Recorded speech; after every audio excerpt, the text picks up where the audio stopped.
Hello, everyone, and welcome to our August 2021 monthly mortgage and market update. Nicole Rueth with Fairway Mortgage joins me again. Nicole, how was your weekend? Oh my gosh, it was fantastic. Not only was it great weather, I got to be on my bike, which Ah, is always a blessing. always a blessing to get out there and enjoy nature. So we are in the heat of summer here in Denver, Colorado, and usually our market should be hot as well, as we've seen from the past 7 months of our crazy market here in Denver. But I've noticed, I don't know if you have, I've noticed in the last couple of weeks, our market's been a little quiet. I actually have a listing on the market that I just put on about 10 days ago, so right after August 1st, and I've only had one showing.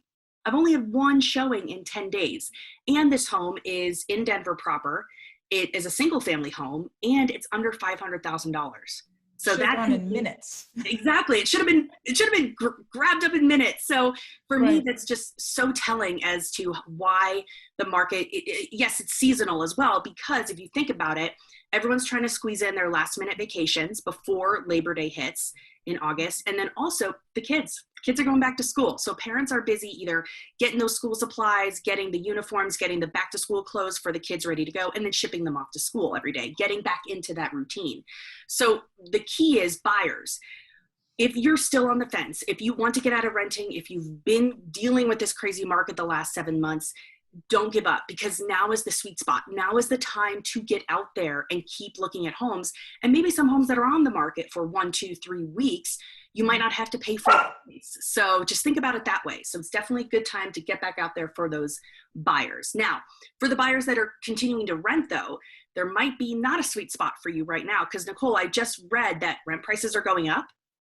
They are, and they have been, right? I mean, because we can all say that the home prices are getting outrageous and it's too expensive to buy, but it's also getting expensive to rent.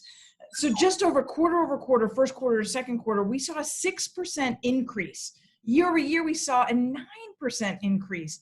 That's substantial. And it's not going to end, right? I mean, that wasn't just a one-time pop and it's over. What we're going to see is continued rent increases, because the rentals that the investors have been buying, those prices have been going up, because the same thing that you're feeling if you want to purchase a home, they're doing it and they're still buying them. And those investments are going to ripple to the end buyer, i.e. the renter in this case.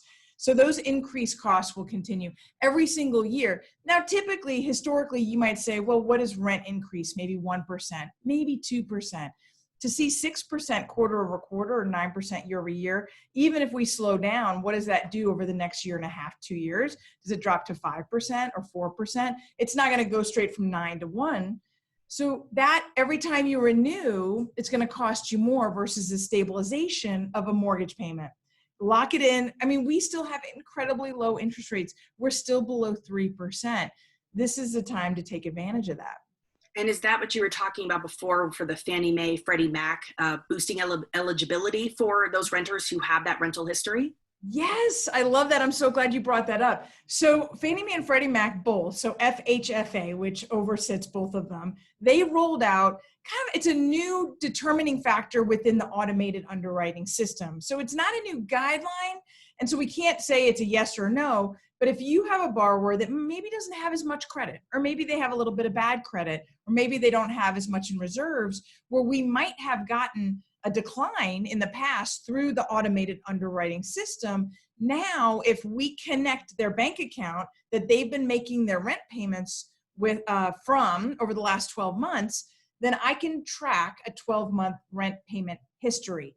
Now, I can't just write it on the form. We have to link the account. So if you're paying out of 2 separate accounts or you're paying cash, you're not going to get that benefit. But if you've been paying your rent out of the same account, and we can log into that account from the automated underwriting system and show that you have that consistency, that will boost your overall eligibility. That is huge for a lot of people that might have been on the fence.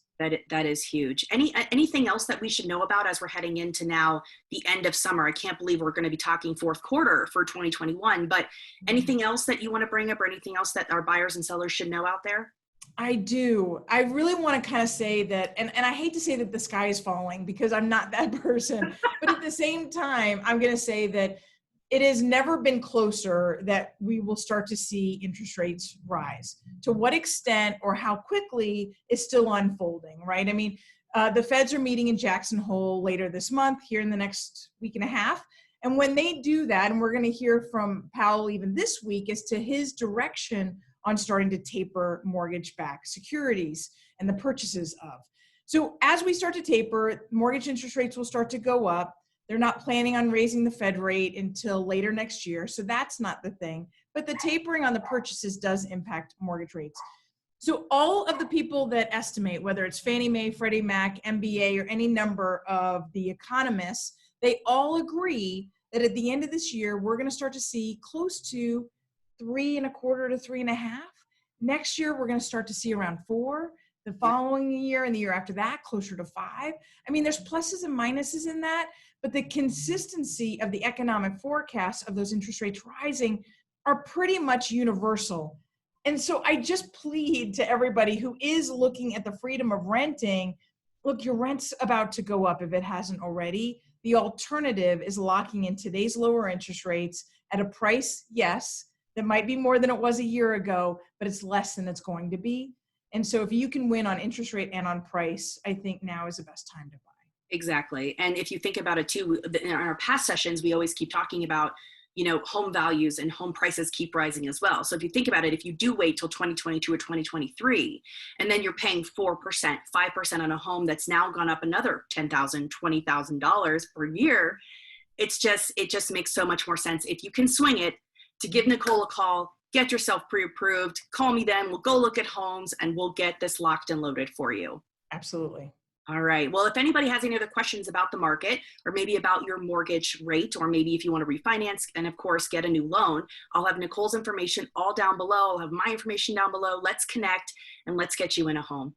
Thank you, Nicole. We'll see you next month. Absolutely. Bye-bye.